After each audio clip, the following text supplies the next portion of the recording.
Did you choose Jamie, your friend? He was the easiest out of anybody because he would have followed me because we're such good friends. Why did you make the suggestion to Jamie to go inside the school today? I was planning to murder him.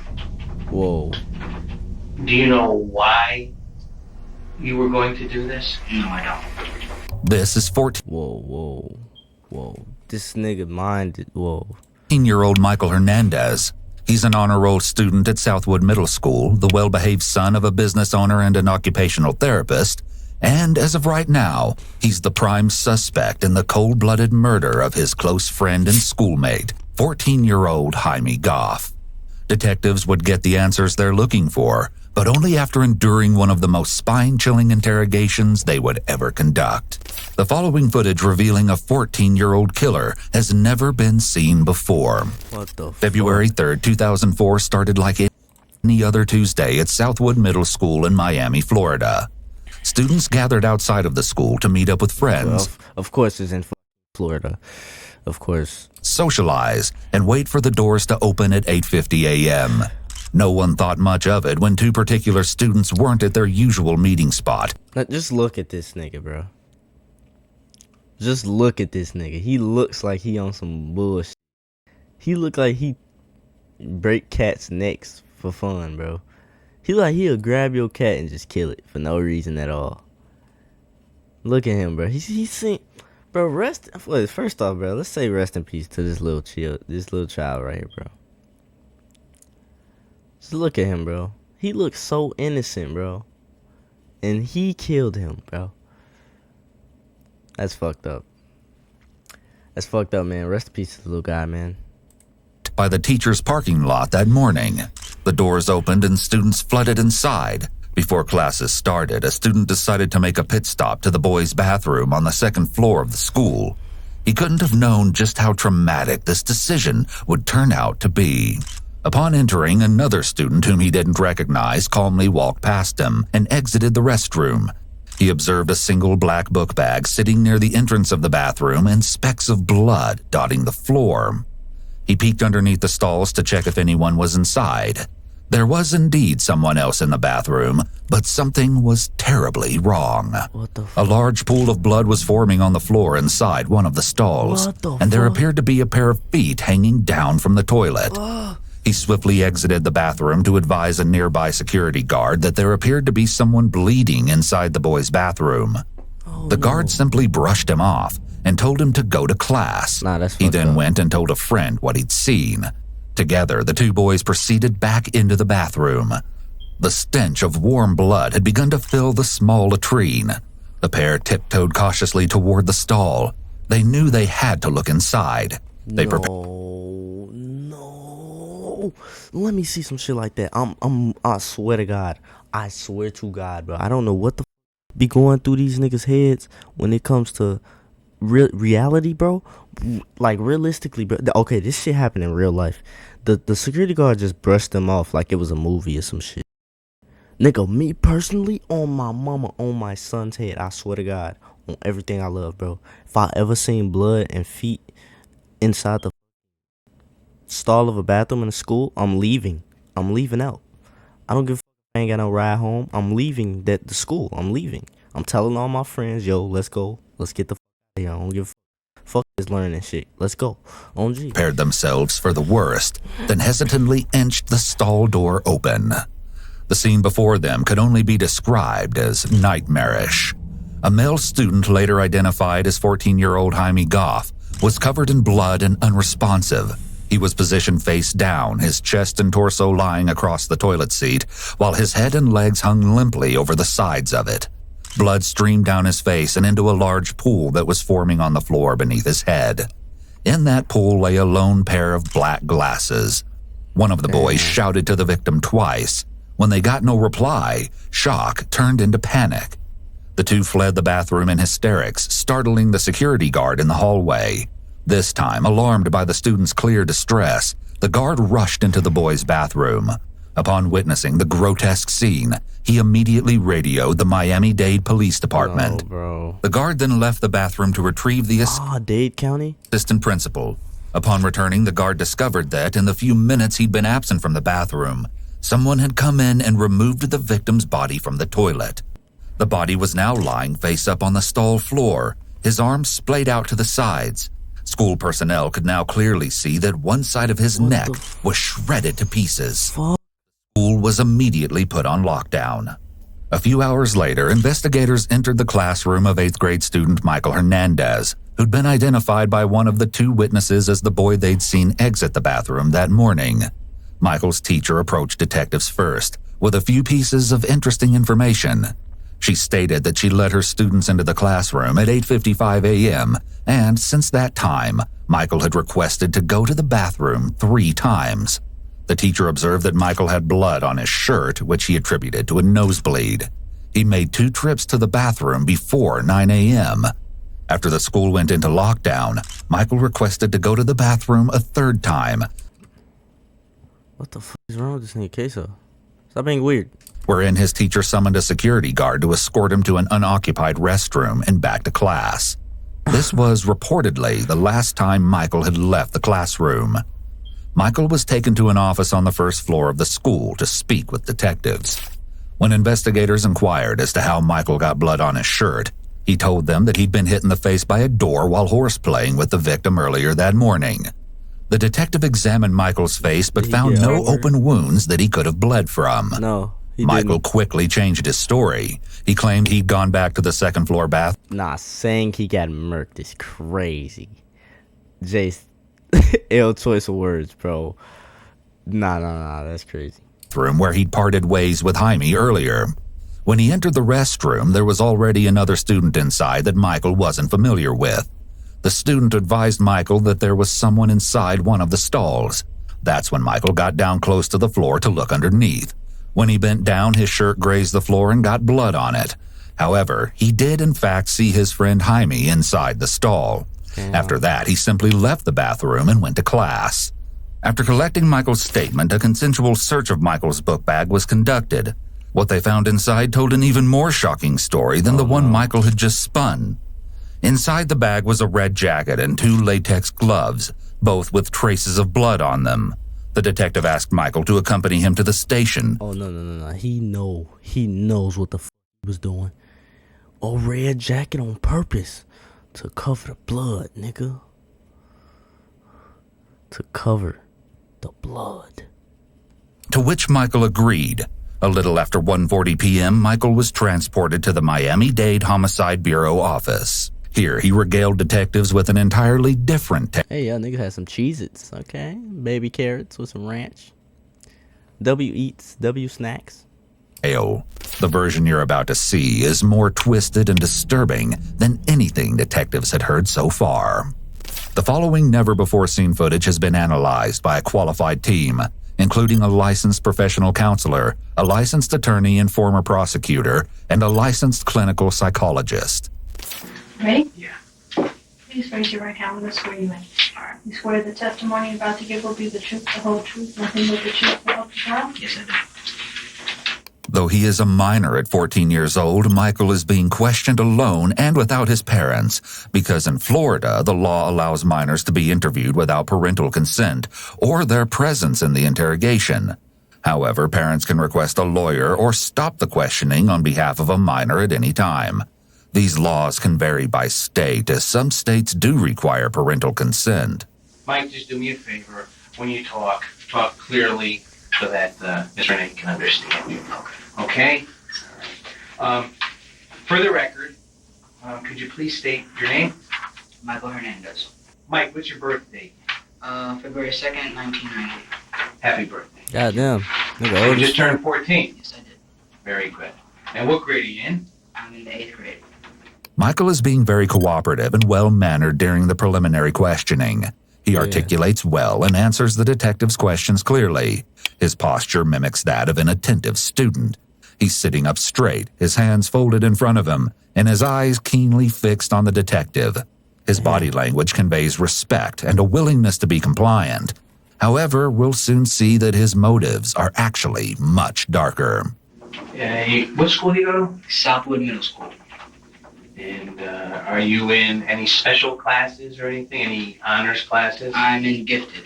Gifted. All my classes are gifted except for my electives. Very good. Gifted.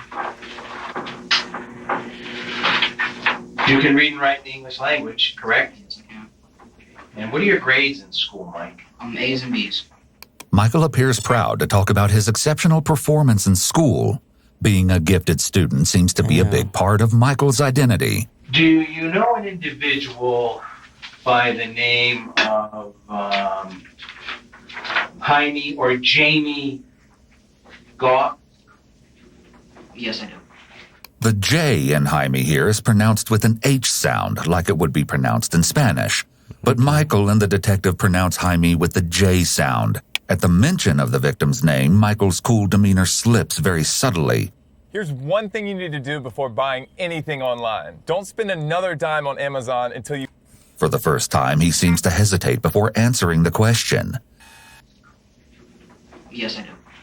His hands make a slight movement, as if he's trying to talk with them, but doesn't exactly know how. And how do you know Jamie? We've been friends since the 7th grade. And for the record, Jamie is the victim in this case. How old is Jamie? 14. And you're 14 also. Yes. How much older is he than you? I'd say about 4 months. Let's see. 4 months. Almost 4. Give or take a few days. Okay. All right. Normally, detectives ask a suspect very open-ended questions like, "Tell me what you did this day." But here, the detective is using a lot of leading questions, which may be due to Michael's very young age. And what time did you get to school? 8:25, a little after, between 8 and 8:30. And when you arrived at school, where did you go to? I went to the fence on the outside of the parking lot, north of the parking lot. And why is that? That's just where me and some other people would just hang out. And this would be before class? Yes, before class. And who were the people that you would hang out with in the morning? Most of the time it'd be with Jamie Goff, Andre Martin, and myself. And sometimes there were some other people, but they didn't hang out with us. They just were there. Okay. Today, Yes. who did you meet at the fence? I met Jamie Goff. And how did Jamie seem this morning? He seemed like he normal haul, like he does every morning. Did you make any suggestions to Jamie that you and him go into the school early this morning? Yes, I did. And about what time was that you suggested that both of you go inside? A little after 8:30, maybe like 8:31 or 35, between those times. What time does school open and are students allowed inside the school? 8:50. Did Jamie agree to your suggestion to go inside when you made that to him? We had to make a deal first because he didn't want to get in trouble because we've gotten in trouble on previous times when we've attempted to go up there. And why do you get in trouble for attempting to go inside the school? Because it's too early and we shouldn't be walking around upstairs. And I see.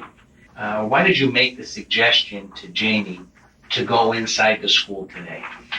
I was planning to murder him. Michael answers this question as matter-of-factly.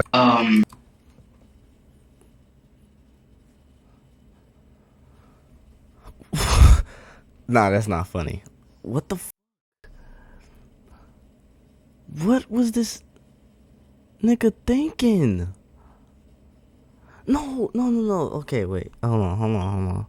Like, do y'all ever think, okay, I could see somebody getting you extremely pissed off or killing one of your friends or some shit, and then you just go get some revenge for him or something. But to kill someone just because you feel like it has to be one of the most insane things I've ever heard or seen, bro. That shit is insane. How could you look at another human? Okay. How could you look at another human and say, this nigga ain't do shit to me, I'm about to kill him for no reason? Mind you, you only get one life. There's no more after that. Mind you, this Jamie dude looks fucking innocent as fuck. He looks like a little kid, bro. He's a baby kid, bro. He's a little child, man. He's 14. He looked at his friend and was like, I'm about to kill this nigga for nothing. He ain't do shit to me. He ain't cuss at me. He ain't hit me. He ain't f my mama. None of that. I'm just about to do it. Like, you know? It's weird. What the fuck is wrong with this nigga? His household, yeah.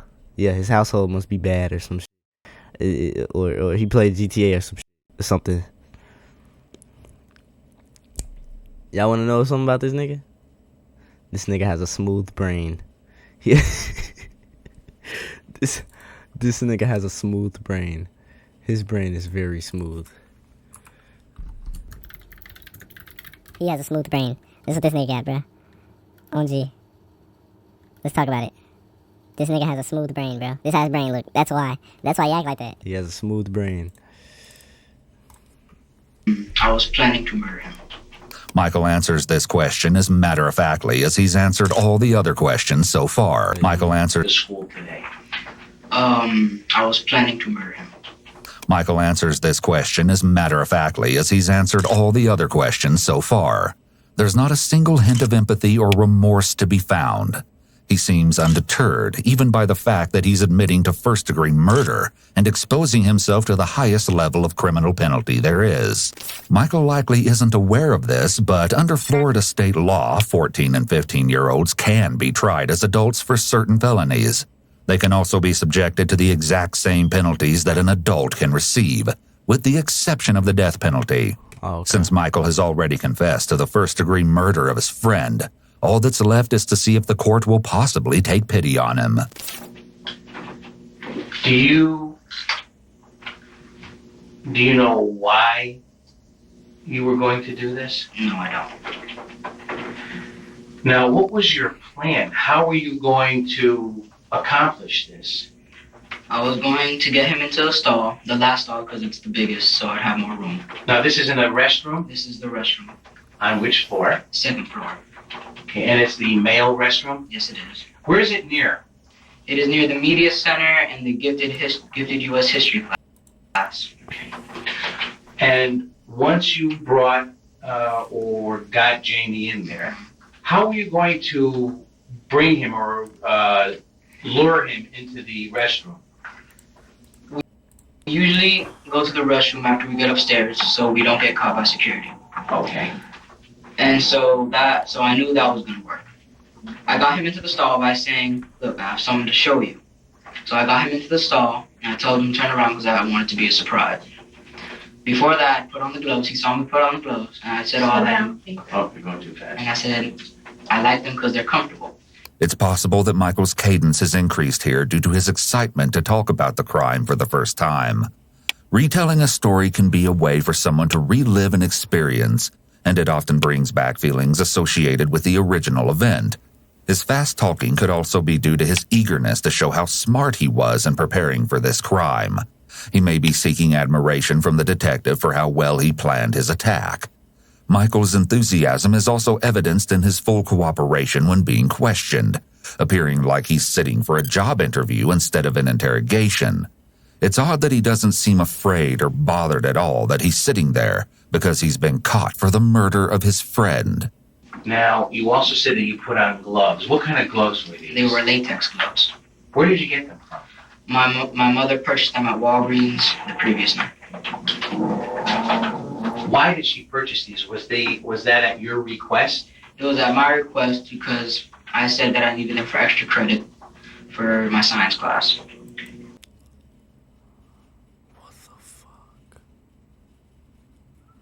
What the fuck?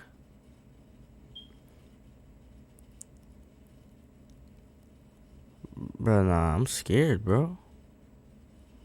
Niggas like this, bro.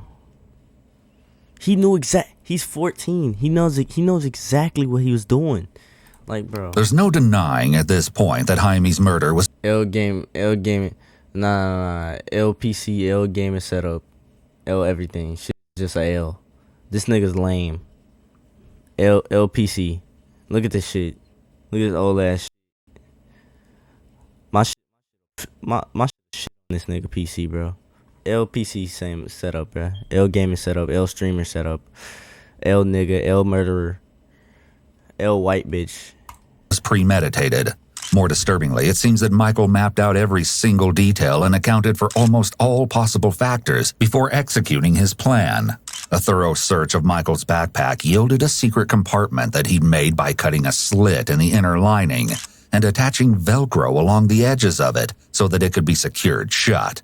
He'd used this compartment to store the murder weapon, meaning Michael had even planned for the possibility of his backpack being searched. Now, you and him are already in the stall, correct? Yes. Did he go into the stall first? Yes. Did you follow him? Yes, I did. Did you close the stall door? Yes, I did. Now, what transpired next? Okay. I was talking to him and I told him, all right, now I have to put my hand over your mouth. Okay. And so I did, and I lifted his neck up. Now, was he facing you or was he away from He you? was away from me. Did you put your hand over his mouth? Yes, I did. And which hand did you use to put over his mouth? My left hand. Once you did that, what happened next? I had already before I put my hand over his mouth, I already put my knife out. So the blade was already out. Now, where had you kept this blade? I had kept it in my jacket pocket. And what color jacket did you have on today? I had a red jacket. Now, is this the same clothing that you're wearing? Yes. The detective is asking Michael a lot of control questions, meaning questions he already knows the answer to in order to see if Michael is being truthful with him. He's also asking him questions to see if they corroborate with the evidence they have already ascertained. And what did you do next? I took the knife out and I proceeded to slit his throat. Now, do you remember in which direction? What the fuck is wrong with this little bitch ass nigga, bro? I need my ones with this nigga. Is he still alive, bro? Is he still alive? I want my one. I want my ones with this nigga. Come on, bro. Let's see if this nigga's still alive, bro. What's his name? Smooth Brain. That's his name for me. Smooth Brain. What's his name, y'all? What's his name, chat? What's that name? I need my ones with this nigga, bro. Michael, what? Fuck. God damn it. Michael Hernandez. I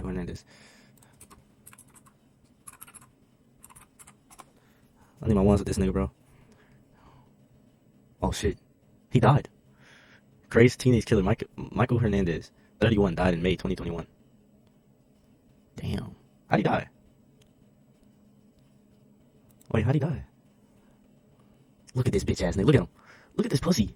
Stupid bitch. He off this little guy, man. Was serving a life sentence. 2004, fatal stabbing of his classmate. Was, oh my god, stabbed his name more than 40 times, led into a bathroom. Hernandez told police the stats and hit him. Very shocking for us. He was a psychopath. Bro, where's the cause of the nigga death? That article was about to tell you. He was found guilty, sent his life behind bars after Hernandez's death. Wait. We do not want to see anybody die or hurt like that. Even we went through what we went through, we're not happy to hear Michael Hernandez was dead in jail. Okay. Oh. He died earlier this year from cardiac morbid obesity? So he died from a heart attack from being fat? He died from a heart attack from being fat. Pussy. Fuck that nigga. You slit his throat. Left to right. Michael is able to recall He lucky I can't get my ones with him because he gone. He's gone. He's not here no more. the details of the murder extremely well, even noting the direction in which he slit his friend's throat. This is significant because it indicates that Michael didn't dissociate at all during the act. Some How do you get fat in prison, bro? offenders black out while committing a particularly heinous crime due to the extreme stress of the situation.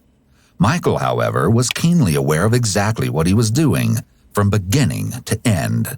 This idea is especially haunting when you learn exactly what Michael did to his young schoolmate. An autopsy of the victim's body concluded that, in addition to his throat being slit, Jaime had been stabbed in the neck over 40 times.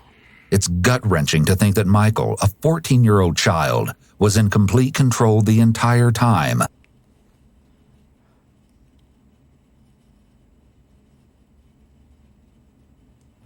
40 times. Nah, I don't think y'all see that? Y'all see his neck right there, right? That was stabbed with a knife 40 times. At the age he is right here, stabbed 40 times. Nah, I ain't trying to be funny. I swear I'm not trying to be funny. I'm just like visualizing it. Like, that's insane, bro. It take a good minute. That neck right there. It takes a good minute for 40, bro. It takes a good minute. 1, 2, 3, 4, 5, 6, 7. Look, 7. That's already a lot. That's already a lot. Just think of it. 1, 2, 3, 4, 5, 6, 7, 8, 9, 10, 11, 12, 13, 14, 15, 16, 17. Look how long it's taking me to get to 40. Look how long. You see how long? Yeah. See? Savoring every single jab, That's insane, slice, bro. and cut. Did Jamie say or do anything? Did he put up a struggle? Yes, he did. He turned around after I did that. He asked me not to kill him. So I told him, okay, I'm not going to if you cooperate. Okay. Which was a lie. Right. And so I realized that the stall door was open, so I locked it. Yes. And then I turned him around again and proceeded to stab him. And where did you stab him, Mike? I'm not positively sure, but I'm guessing around the jugular vein right around here. That's Okay. what I was aiming for. Did you stab him anywhere else on his body? Just basically the back of the neck, all through the neck. Okay. And once in the temple, and I think I sliced it here. And that would be on the left side of his face? Yes, the left side of the face. Michael is speaking very matter-of-fact and openly. He's likely excited to show the detective how clever he was. This may have overshadowed any thoughts of self-preservation, as he readily admitted to killing Jaime. He may be either unaware of or unconcerned about the legal consequences for his actions. In addition, his young age may have played a role in his readiness to confess. The prefrontal cortex does not fully develop until around the age of 25. Michael may still be feeling amped up and powerful after the murder, and is acting on that emotion which may make him want to brag about what he did, rather than consider the fallout for his confession. Now, after you did that, what happened? I left, I took my gloves off, and I flushed them down the toilet. Okay. Okay. I left, and I went to go clean myself off. People were coming in, and so I left that bathroom and went to the other one downstairs. Okay, let me stop you here. After you stabbed him, did Jamie fall to the commode or to the toilet? No, he did not. He was already positioned where he was found. I put his head under there to stop him from gasping for air. Okay. So it would close it up. And Oh, I see. Okay, stop. now. I'm sorry? So he would stop making noise. Okay. Now, how did you know he was dead? I made sure by taking my knife, the point of my knife, and poking him in the face. All And I right. checked his eyes also, and they were motionless. Okay. Now, when he fell, was he on his front, or was he on his side, or on his back? Do you remember? He was on his front, Okay. faced at a kind of diagonal thing. Yes. There was blood coming from his mouth Mm-hmm. to the right of the toilet. And I guess there might have been blood in the toilet. And there was Okay. blood on the walls. All right. What did you do with the knife and the jacket? I put the knife was broken because of the stab wounds, and I couldn't close it back. So I closed it as much as I could, and I put it in my jacket pocket. Okay. I proceeded to go to the sink, and I wiped some of the blood off the jacket, took the jacket off. No, I did not. Oh. When Michael is told to slow down here, he seems to be getting carried away as he's telling a story. Overall, both his affect and tone appear markedly blunted throughout.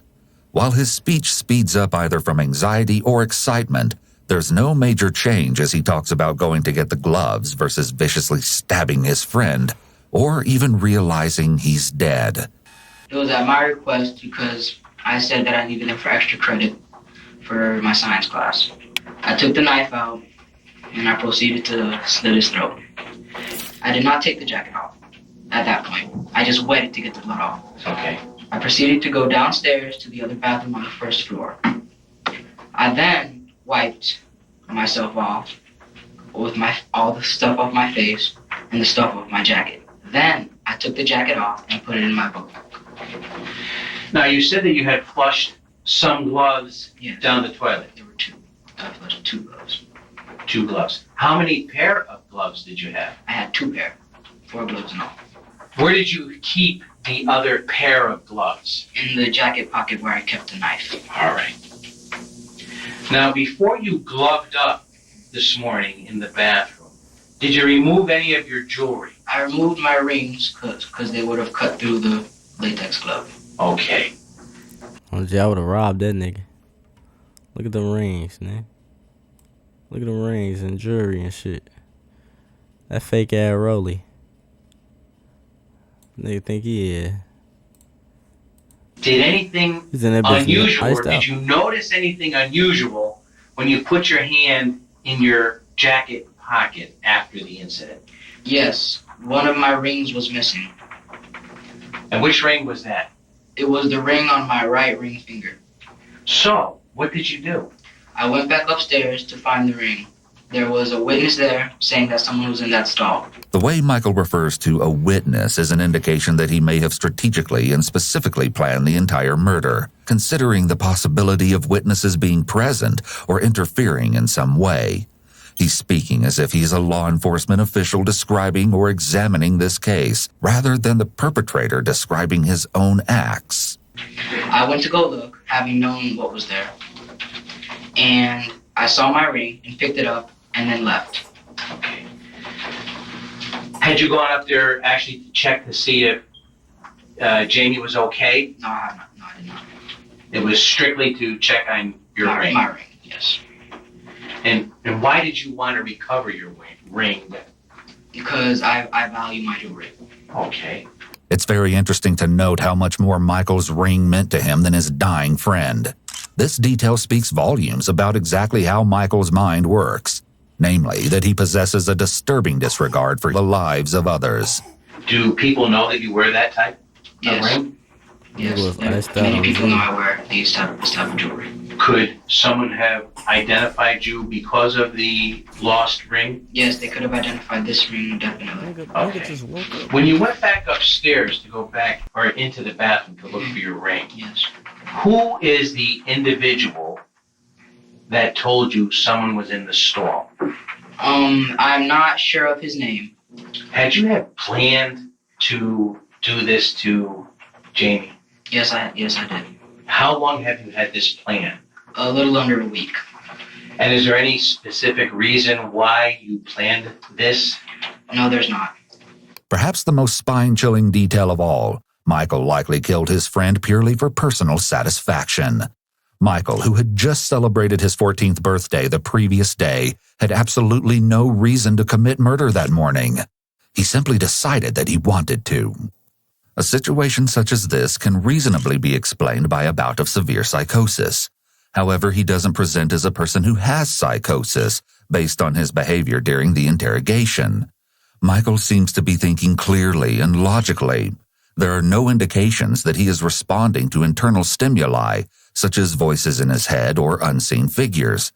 There's no evidence of paranoia or delusions. Therefore, there is no evidence of a thought disorder. Michael's heightened intelligence and composure, as well as his blatant lack of remorse, are reminiscent of someone with antisocial personality disorder. However, an ASPD diagnosis cannot be given to anyone under 18. We cannot conclude that Michael has ASPD or psychopathy, the term often used to describe the most severe type of antisocial personality, not only because we don't have enough information about Michael's symptoms and history, but also because Michael is only 14 years old and too young to be given such a diagnosis. At most, Michael's behaviors align with a diagnosis of conduct disorder, particularly since he has a history of taunting and physically assaulting peers, which you'll hear more about later. However, if we suspend the fact that he cannot be diagnosed, his matter-of-fact demeanor could be due to the presence of psychopathy, as he has a lack of reciprocal emotion. A psychopath can be asked about a person they murdered and show no emotional response or reaction when they are shown pictures of the person or when they are told that the person likely suffered. In other words, they don't respond with an emotion that matches the circumstance. Why did you choose Jamie, your friend? He was the easiest out of anybody because he would have followed me because we're such good friends. And I knew he would have followed me in there and done what I would have said. Okay. Now, I asked you about an individual named Andre Martin. Yes. Do you know Andre? Yes, I do. How old is Andre? He is 13. What grade is Andre in? He's in 8th grade. Is he a friend of yours? Yes, he is. Is he in any of your classes? No, he's not. How long have you known Andre? I have known him since about the 4th or 5th grade. Go on, amigo. And I know you told me I'm gonna text earlier you. I that can't usually get on no you and Andre and Jamie hang out Yes, At at the north part of the parking lot. at the fence, correct? Calling your attention to yesterday, Monday, your birthday, My birthday. did there come a time when you approached Andre with the same type of ruse? Yeah, yes, there was. Me, Andre, Jamie, and myself were in the bathroom. Which bathroom? We were in the other bathroom than where the victim was found today. Referring to Jaime as the victim may be evidence of how detached Micheal feels from someone who was supposedly his friend. He may be unable to or have difficulties with forming real emotional attachments to other people. This phrasing could be another indication of psychopathy, as it shows Micheal has a lack of prosocial emotions.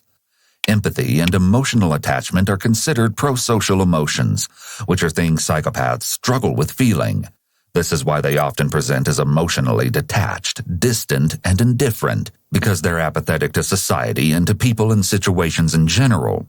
The fact that psychopaths are emotionally detached helps them to stay calm in situations that would cause the average person to feel afraid or nervous, such as in an interrogation or the act of committing murder. What were your intentions yesterday? My intentions yesterday were to kill Andre. The same way that I killed Jamie today, except for the fact that I was going to stab him in the back and stab here, and that would have been it. Who was this you were going to do it to? I was going to do this to Andre. Micheal seems almost enthusiastic about the opportunity to disclose every meticulously planned detail of how he was going to kill both of his friends. The animated way in which he illustrates his master plan to the detective indicates that he's relishing the opportunity to divulge his wicked scheme, and even enjoying the attention he's receiving. Whatever his motivation, Micheal seems extremely invested in this experience of being involved in a real criminal proceeding. These are several more signs of possible antisocial personality disorder. From a legal perspective, his intention to cruelly execute multiple people could be used as evidence that Micheal is, essentially, a serial killer in the making. The prosecution could argue that a life sentence is necessary in order to protect potential victims of a future serial killer. Earlier you told me that you had a belt and you were going to strangle someone. Yes, I was going to strangle him first, and then after he was dead, I was going to make sure by stabbing him. Okay, and this was Andre. This was Andre. Now, did you lure him into the bathroom yesterday? Into the bathroom, yes, not the stall. Okay. And how did you accomplish that? The bathroom? Yes. We were late to class. I told them both that we were going to be late to class. And so we snuck upstairs after the late bell had rung. We got to the bathroom, and I was trying to convince Andre to go into the stall. Okay. And how were you going to do that? I told him that I had something to show him. Okay. Yes. And what was his response to that? His response, he didn't want to do it, so he said no. He's like, why can't Jamie go first? My response then was that he's going to go next. Okay. Now, did Jamie agree? Did Jamie say, I'll come in, I'll look? Yes, he did. Okay. And what did you say at that point? I said no, he's going to go first. Okay. And any particular reason why? I wanted to get Andre killed first before Okay. I got Jamie. All right. Now, when that did not happen yesterday, what did you end up telling Andre and Jamie? Micheal is taking up a lot of space on the table with his arms and hands. This could be indicative of confidence and feeling in control of the conversation, or at the very least, feeling at an equal level as the detective. I said, all right, and I said, are you gonna guys cooperate tomorrow? They're like, yeah, okay, we'll cooperate tomorrow. All right. Michael's word choice here says a lot about his relationship with his friends at school. When Andre refuses to go into the stall with him the day prior, Michael asks his friends if, in his own words, they'll cooperate with him the next day instead, to which they both agree. The way he speaks to his friends indicates that Michael was likely the authority figure in his friend group, and that his friends regularly felt like they had to obey him. That might explain why he thought he could easily lure them both to a horrific fate. Sadly, Michael was right about Jaime, but clearly underestimated Andre. Today, before this happened to Jamie, what were your intentions going to be if Andre should have shown up? I would have talked him into coming to the bathroom with me, coming into the stall. Then I would have proceeded to slit his throat and stab him continuously until he died in the neck area. Yes. And then I would have left him there. Yes. And gone back downstairs and talked Jamie into coming upstairs. Lured him into the other bathroom and slit his throat and stabbed him in the neck. Okay. Now, Mike, where did you get this knife from?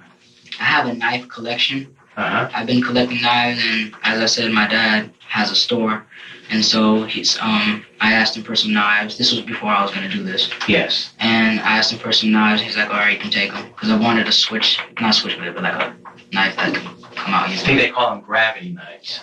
Michael had exhibited several warning signs of concerning behavior prior to the murder, most of which detectives won't discover until they speak with more of Michael's schoolmates over the next few days. Students reported that Michael demonstrated an intense interest in all things gore and death. Even the screensaver on his computer at school featured a scary creature covered in blood, which had caught the attention of other classmates. What the fuck? Michael also had a history of teasing and physically assaulting his peers. He'd been reprimanded in the past for mocking and hitting a couple of female classmates. So bitch. He was also known to poke and chase other kids with a screwdriver that he kept in his backpack. He's a weirdo. Let me bitch. ask you this. Is there any Weird ass. particular reason why you did this to Jamie? Smooth brain ass nigga. No, there's not. Did he offend you in any way? No, he did not. Did he harm you in any way? No, he did not. Mike, you know the difference between right and wrong, correct? Yes, I do. Do you think what you did is right or wrong? No, I don't. Well, what don't you think? I think it is neither right, but I don't think it was wrong. Do you know what you did is wrong? Yes, I do. Okay. The fact that Michael is saying that he doesn't think what he did was right or wrong shows us that he must have come up with his own explanation or justification for what he did. Had the detective probed further, we may have gotten more information about why Michael believes that killing Jaime wasn't necessarily wrong. This could have possibly revealed some delusional thinking. Michael said himself that Jaime didn't do anything to him, so for Michael to believe that what he did wasn't wrong means that he likely has some type of unconventional belief about taking someone else's life. Is this the first time that you have been involved in something like this, Michael? Yes, it is.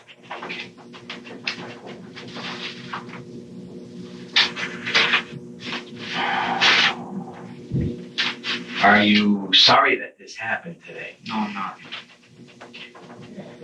And this What the fuck? No, you're not. Alright, bro. was an unprovoked attack on Jamie? Yes, it was.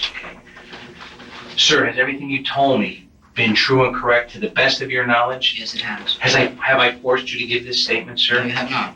Have I treated you gentlemanly? Mm-hmm. Yes, you have. Thank you, sir. I have no further questions. Okay. Following his interrogation, Michael was transported to the Juvenile Assessment Center. Michael stood trial 4 years later, pleading not guilty by reason of insanity. At his trial, He's a bitch. He's a bitch for that. This nigga said pleading not guilty for insanity. Nigga, you're perfectly normal, nigga. Well, obviously he's not perfectly normal in the head, obviously. Cause what the fuck? Why would you plead not guilty, nigga? Look what the fuck you did. Not guilty. What the fuck? Stupid bitch. Particularly startling piece of evidence was brought forth. A notebook of Michael's that contained information about famous serial killers, a list of people he planned to kill, including his older sister, and a mission statement that declared his need to cleanse the planet by murdering people. Needless to say, the jury took no pity on him. On September 24, 2008, Michael Hernandez was found guilty of the first-degree murder of Jaime Goff and the attempted first-degree murder of Andre Martin. He was sentenced to life in prison without the possibility of did he kill Andre? He killed Andre? Hernandez was found guilty of the first-degree murder of Jaime Goff and the attempted first-degree murder of Andre Martin. He was sentenced to life in prison without the possibility of parole, plus 30 years for the attempted murder charge. 8 years later, in an unforeseen turn of events, a Supreme Court ruling made it unlawful to automatically sentence a minor to life in prison without the possibility of parole. Michael appealed and was retried in 2016. He was again sentenced to life in prison and returned to the Columbia Correctional Institute to serve the remainder of his sentence. However, Michael wouldn't remain in prison very long. On April 29, 2021, Michael suddenly collapsed and shortly thereafter was pronounced dead. His cause of death was noted as cardiac dysrhythmia, or an irregular heartbeat, in connection with morbid obesity. Michael died at the age of 31 after having spent a total of 13 years in prison. That's not long enough. That's not long enough. On God, that's not long enough.